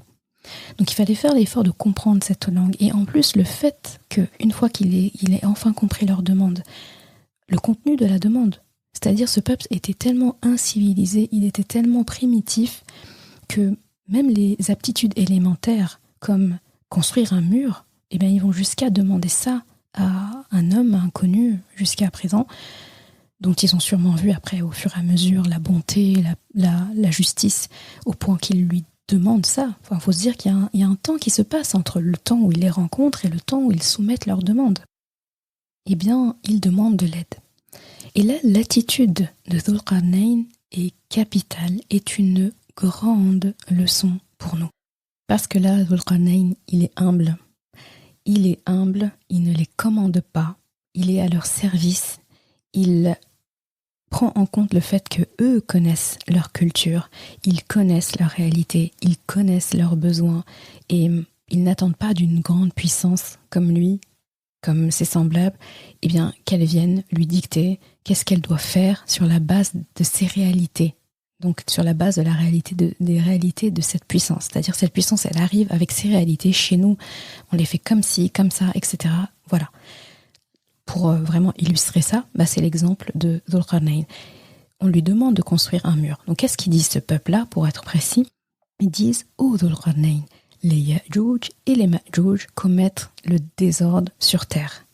Est-ce que nous pourrons t'accorder une récompense, un salaire, un tribut pour que tu puisses construire une barrière entre eux et nous, une barrière, un mur. » Donc là, on parle de quelque chose de très simple à faire. Ils n'ont pas dit muraille, ils n'ont pas dit une tour, ils n'ont pas dit juste un mur en fait, une barrière. Juste quelque chose qui les retienne, quoi. Et donc, ils ont été dans une démarche. En gros, on veut bien t'échanger quelque chose. Peut-être que ces peuples-là avaient l'habitude en fait de ce genre de demandes de peuples, par exemple, déjà pour les trouver. C'est pas évident, parce que vu le côté primitif qu'ils ont, ils n'ont pas l'air d'avoir reçu souvent de la visite, et la preuve, ils sont avec leurs problèmes. S'ils avaient eu la visite d'autres peuples puissants, eh bien, ils auraient sûrement répondu à leurs demandes, mais en échange, ça aurait été en échange de leurs ressources naturelles, de les rendre esclaves ou je ne sais quoi. Donc du coup, en tout cas, ils ont l'air de comprendre comment ça fonctionne, et ils demandent à Dhul-Qarnayn, voilà, en échange d'un salaire, en échange de quelque chose. En gros, par exemple, toutes les ressources naturelles de notre pays, admettons, il y a du diamant, il y a de l'uranium, je ne sais quoi.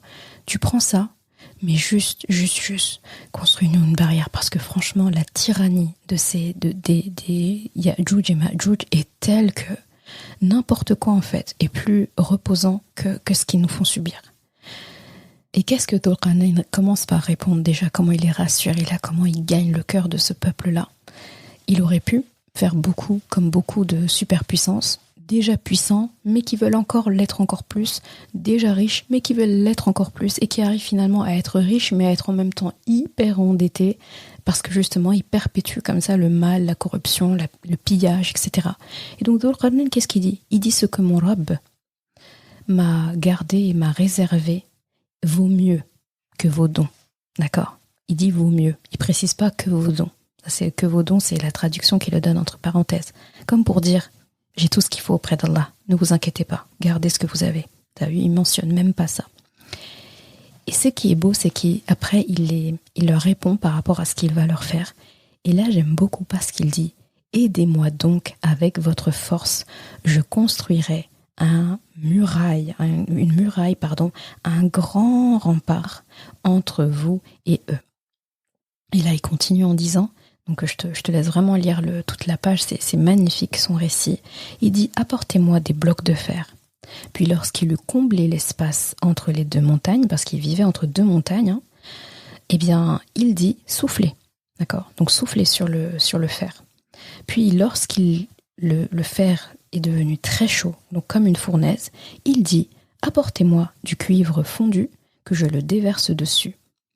Et c'est dit, ainsi, ils ne purent guère escalader, donc Ya'juj et Ma'juj, ni l'ébrécher non plus. Donc c'était du solide comme un roc. Et en même temps, on peut comprendre, Dhul Qarnayn était doté des grandes capacités de guerre, de construction, d'ingénierie, il avait ces compétences-là, c'était facile pour lui. Et c'est très beau parce que il aurait pu construire la chose sans leur aide. Il met en place les choses, il apporte ses propres ressources, etc. Mais la première phrase qu'il a dit après « Je n'ai pas besoin de votre salaire, ce que j'ai auprès d'Allah me suffit largement. Allah a mieux pour moi que ce que vous pouvez me donner. » Eh bien, il commence par « Aidez-moi avec votre force. » Et là, ce constat, cette parole qu'il fait, elle est capitale. C'est très beau. Là, si tu remarques, il les valorise en leur disant, vous avez des compétences, vous avez des choses, apportez-les-moi, aidez-moi, montrez-moi comment vous faites d'habitude et tout, et moi, en gros, je vais compléter. Je vais vous prêter main forte parce que vous en avez besoin. Peut-être que vous êtes moins nombreux, peut-être que vous n'avez pas confiance justement en vos capacités, peut-être que vous êtes affaiblis, le moral aussi en prend un coup. Là, nous, on va vous prêter main forte, mais à condition que vous aussi, vous nous aidiez. Montrez-nous, parce que c'est votre pays, c'est vos réalités, c'est vos outils, c'est vos matières premières. C'est vous qui pouvez nous apporter et nous montrer en fait ce qui est plutôt solide ici, où est-ce qu'on va trouver la terre pour faire ça, etc.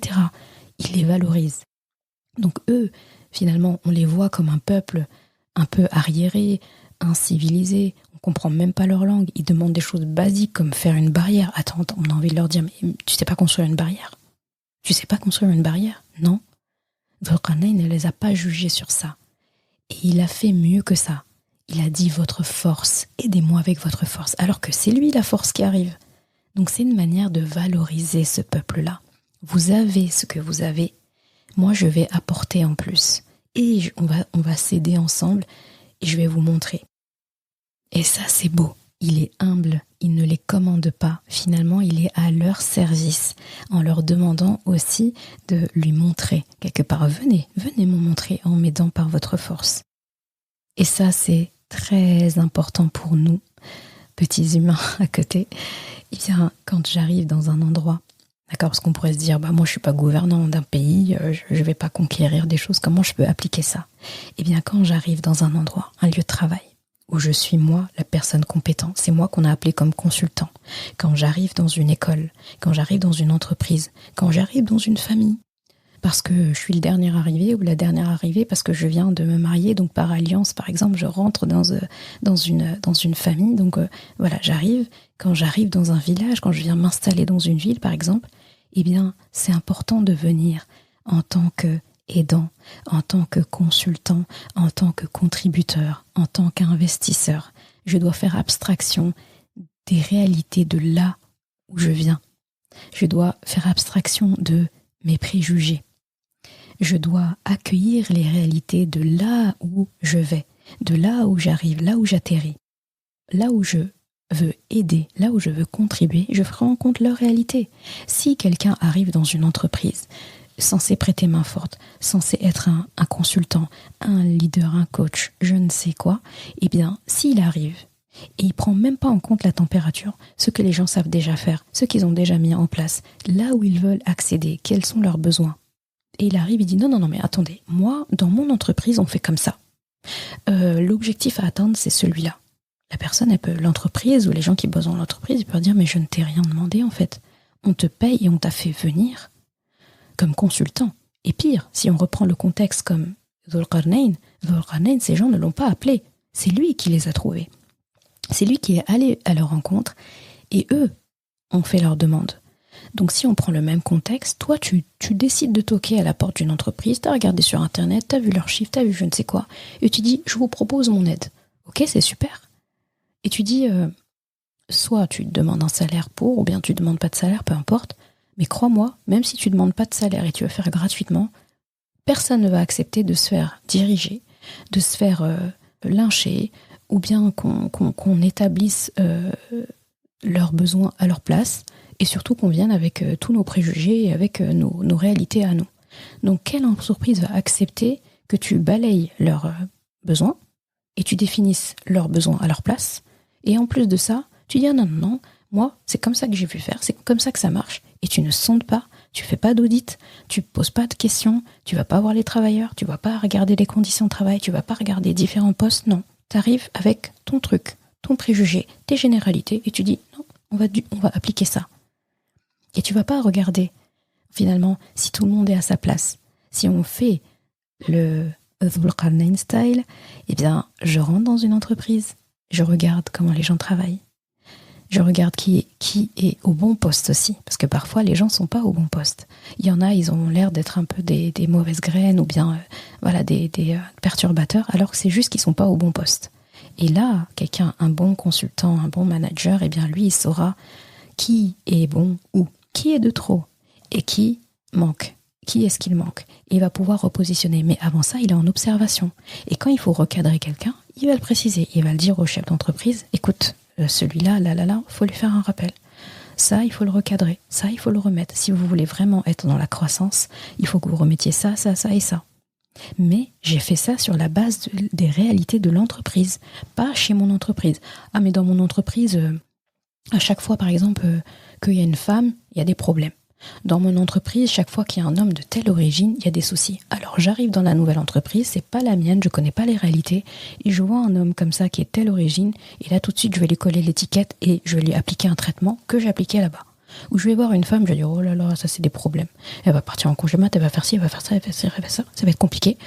Je bloque tout de suite, je la mets en quarantaine, ou bien je fais ça, ou bien. Je use de combine, mais parce que je suis partie avec les réalités de là où je venais. Et c'était des fois même pas des bonnes réalités. J'arrive, je l'impose ici.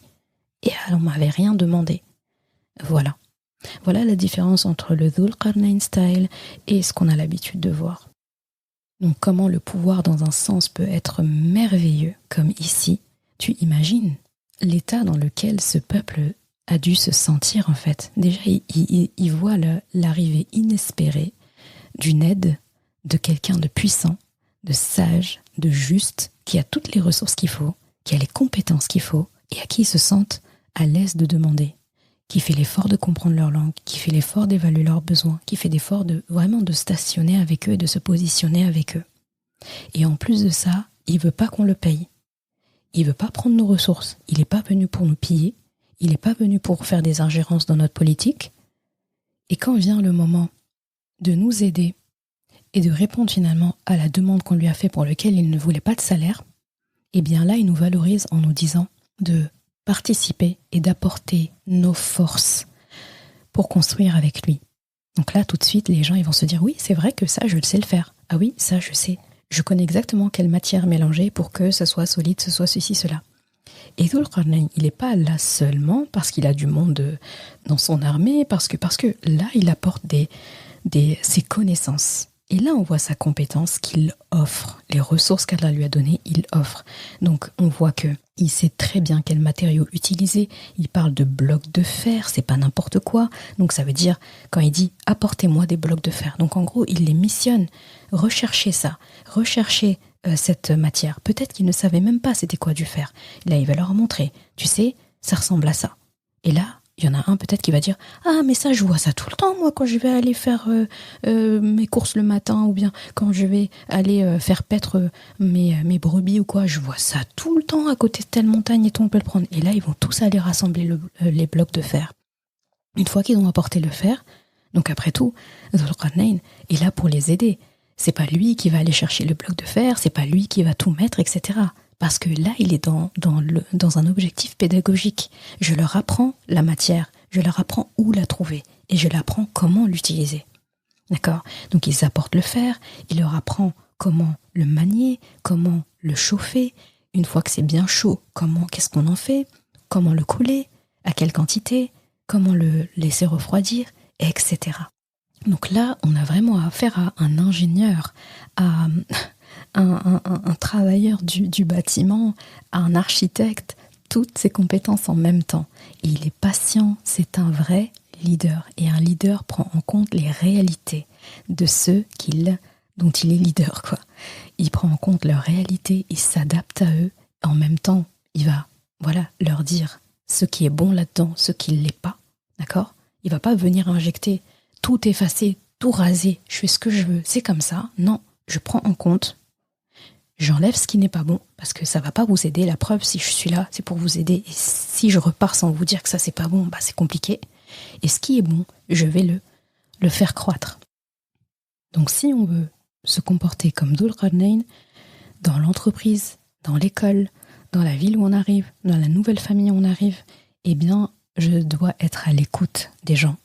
Je pose des questions, j'analyse la situation et là seulement, je réponds aux besoins de la personne à la base.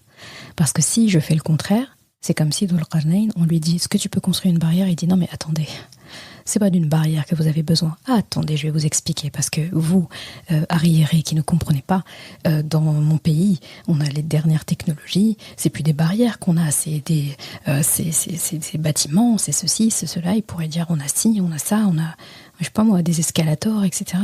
Et en fait, ils vont se dire mais en fait, c'est pas ça notre besoin. Nous, on vit ici au quotidien.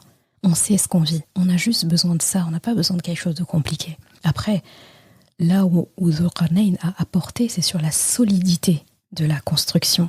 C'est sur sa praticité, le côté pratique, le côté efficace. Là, il peut apporter son aide, sa vision, ses compétences. Mais il n'a pas dit « Non, mais c'est pas d'un mur que vous avez besoin. C'est d'une politique. » C'est très compliqué. Mais comment ça se fait déjà qu'eux, ils sèment la corruption sur Terre ? C'est ça qu'il faut régler. Pourquoi vous laissez faire ? De toute façon, vous êtes des bons à rien, etc. Non. Là, il y a l'urgence. Eux connaissent leur urgence. Notre urgence, c'est une barrière. Et après, on verra. Et peut-être que ce peuple, c'est très compliqué. On ne peut pas négocier avec eux. Ils sèment la corruption sur Terre. Est-ce que c'est le moment de négocier ? Non. Dhul Qarnayn, avec sa puissance, il aurait pu arriver et dire « Mais c'est pas de ça que vous avez besoin. On va tous les éradiquer, ces gens-là. D'accord, ces petites bestioles là, entre guillemets, ou je ne sais quoi. Et après, vous serez tranquille. Il n'y a pas besoin de faire de mur. C'est eux, au lieu de faire le mur, faut éliminer le peuple qui fait n'importe quoi. Mais c'était pas le plan d'Allah. Le plan d'Allah, c'était pas que ce peuple-là, des Ya'juj et Ma'juj, disparaissent. La preuve, ils sortiront un jour. Et Dhul Qarnayn le dit à la fin. Il dit « Hada rahmatum min Rabbi ». Donc ça, c'est une rahma de la part d'Allah. Et il dit, quand viendra un temps, ce mur-là, il va exploser, il va devenir rien du tout, il va diminuer. Il y a plein aussi de recherches, de paroles, de savants. Il y a même des tafassirs qui parlent de où se situe ce mur, qui est toujours érigé aujourd'hui, et d'où finalement vont sortir Ya'juj et Ma'juj parmi les instants de la fin des temps. Moi, je ne vais pas m'attarder dessus parce que je n'ai pas de choses solides et parce que je ne me suis pas forcément intéressée à ça.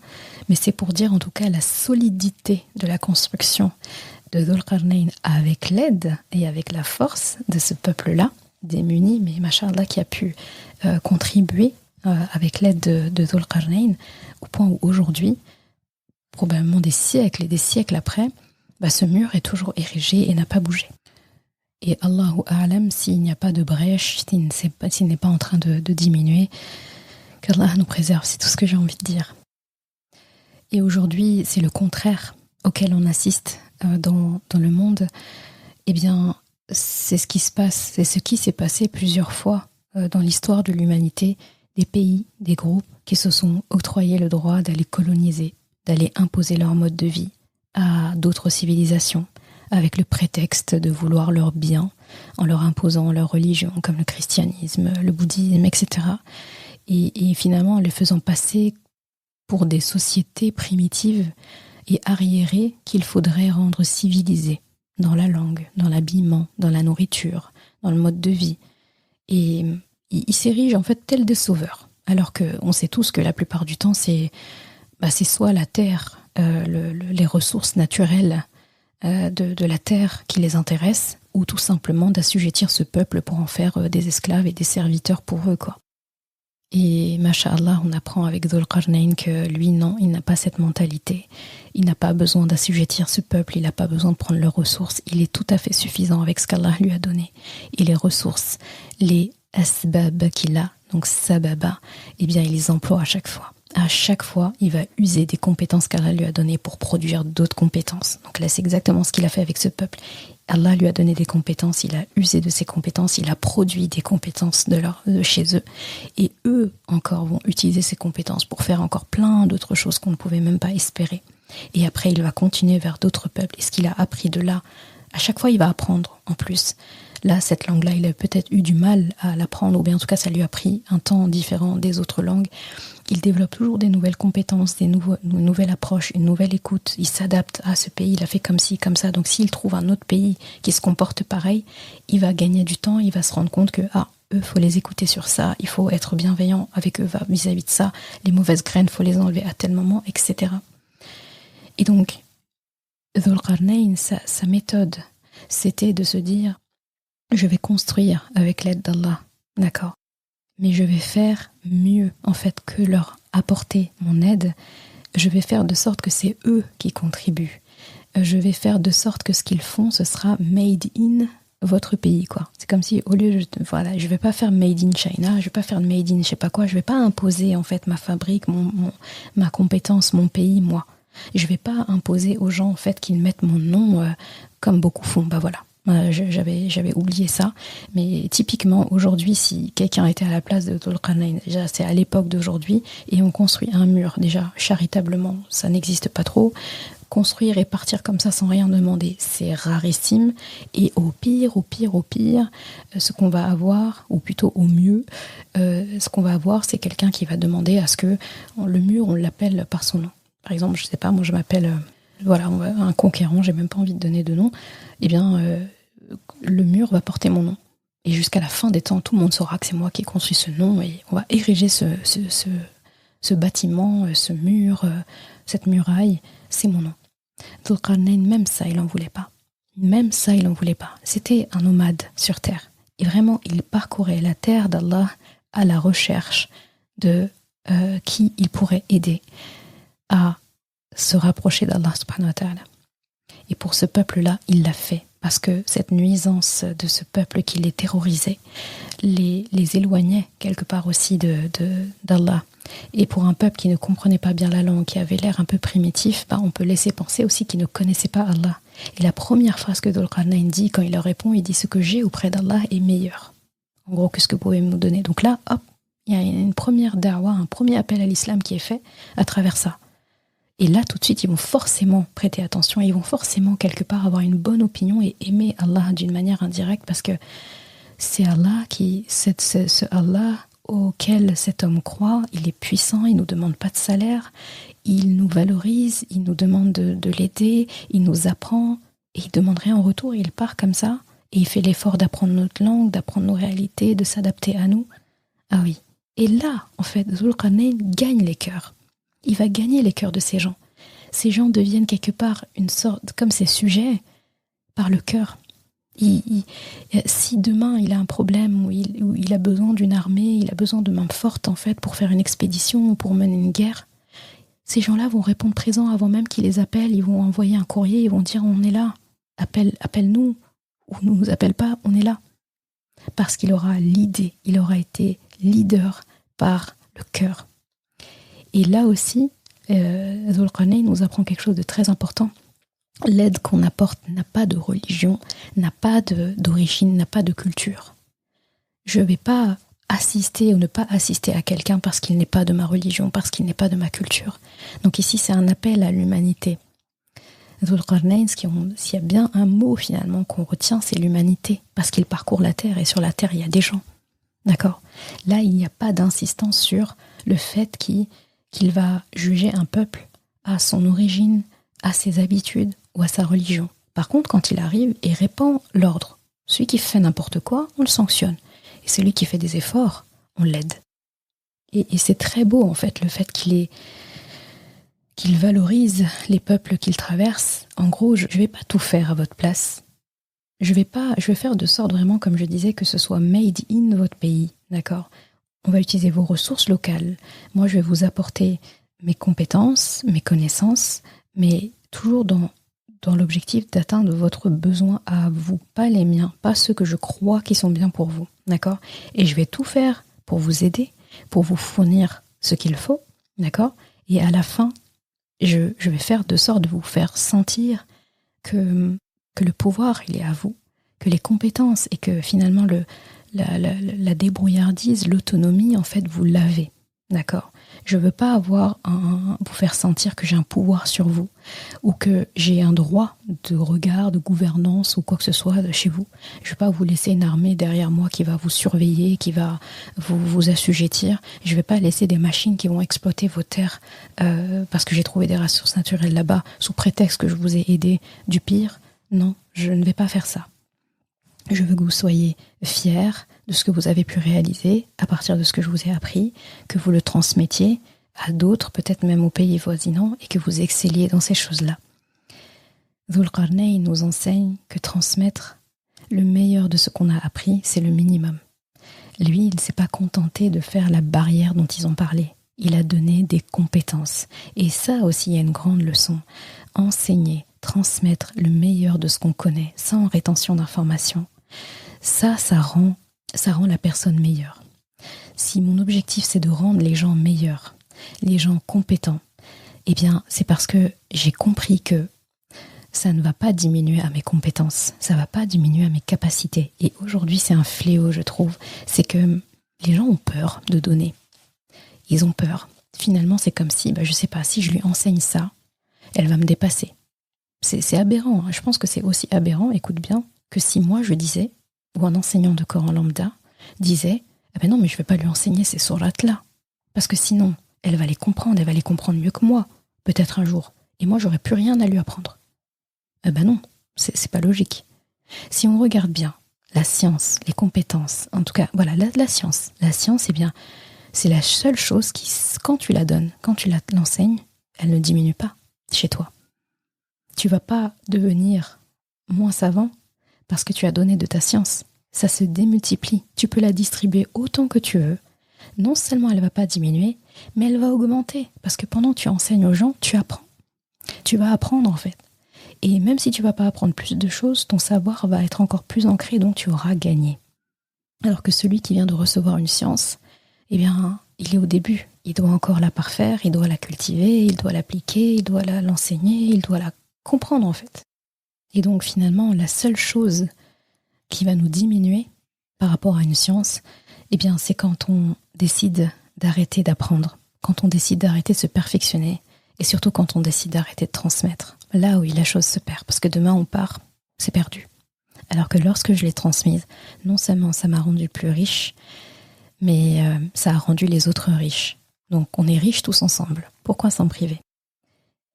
Et vraiment, Dhul Qarnayn, ce qu'il faut vraiment retenir de lui, entre plein de choses, c'est qu'il a gagné toutes ces nations par le cœur. Il n'a pas eu besoin de laisser des forces militaires derrière lui. Il n'a pas eu besoin de réclamer des taxes.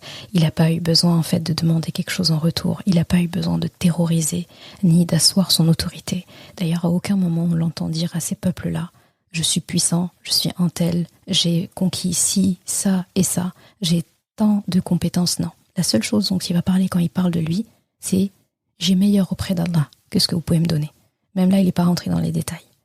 Sa simple présence, lui et tous ceux qui l'entourent, suffisent.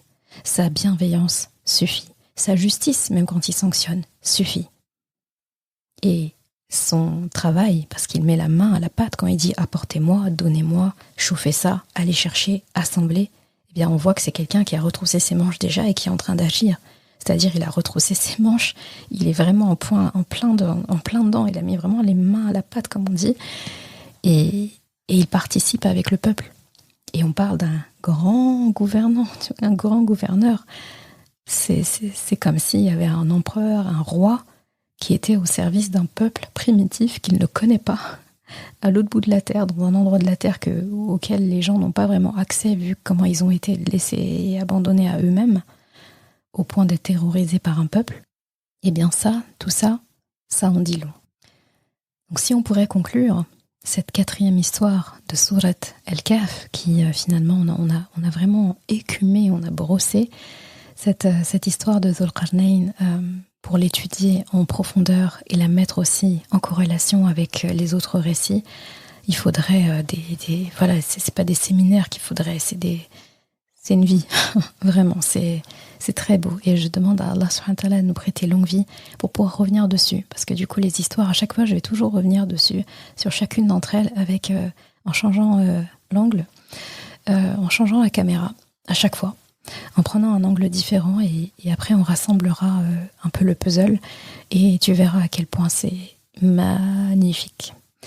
Et donc, Dhul Qarnayn, cette 4e histoire, eh bien, on retient de lui qu'il a reçu le don du pouvoir.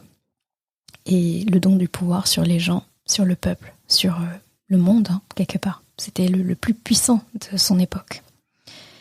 Et on comprend aussi, parce que ça on le sait avant de lire son histoire, que le pouvoir c'est une épreuve, c'est une grande fitna. Et aujourd'hui, la plupart des problèmes, la plupart des maux MAUX de ce monde, c'est à cause des problèmes de pouvoir. Les guerres, c'est le pouvoir. Les richesses, c'est le pouvoir. Tout est un problème de pouvoir aujourd'hui. Et c'est pas pour rien que ce soit la dernière histoire de Surat Al-Kahf, comme pour parler de ce qui est le plus la dernière chose à retenir et la chose finalement qui va tapisser quasi tous les problèmes dans ce monde-là. Eh bien, on voit que ce pouvoir qui est une épreuve et qui est constamment employé pour opprimer les autres plutôt que de les élever, et qui est utilisé comme corruption sur les plus faibles, sur les innocents. Eh bien, avec Dhul Qarnayn, on apprend que lorsque lui reçoit ce pouvoir, cette grande ressource de la part d'Allah subhanahu wa ta'ala, eh bien, il l'utilise pour combattre les malfaiteurs. Il va l'utiliser pour épargner, pour élever les personnes pieuses, vertueuses et bien guidées. Et il va toujours utiliser ça dans un but de croissance. Et on voit que ce qui l'a aidé à surmonter l'épreuve du pouvoir, c'est de s'en remettre toujours et entièrement à la justice d'Allah subhanahu wa ta'ala. On demande à Allah subhanahu wa ta'ala d'avoir le Dhul Qarnayn style dans notre quotidien, dans nos interactions avec les gens, qui que ça puisse être en fait, grand, petit, quelle que soit la culture, quelle que soit la religion, quelle que soit les habitudes, quelle que soit la position géographique, quels que soient les us et coutumes, que l'on soit toujours des gens justes, que l'on voit toujours les autres comme nos prochains, qu'on ait toujours cette envie d'utiliser nos ressources, ce qu'Allah nous a donné de précieux, de compétents chez nous, et nous avons tous des ressources compétentes chez nous, des ressources précieuses, des ressources pour lesquelles nos proches, notre entourage nous reconnaît, et bien qu'Allah fasse que nous les mettions au service de l'humanité, au service des gens, et surtout au service de la voie d'Allah subhanahu wa ta'ala, et que nous retrouvions notre chemin vers notre paradis, notre maison, à travers cette bonne action. Merci d'avoir écouté cet épisode. Et comme toujours, si ce podcast t'a apporté du bien, alors une chose à faire, t'abonner pour ne rien rater. Et si il te semble pouvoir être utile à d'autres personnes, sens-toi libre de le partager et même de laisser un commentaire et la note de ton choix sur ta plateforme d'écoute préférée.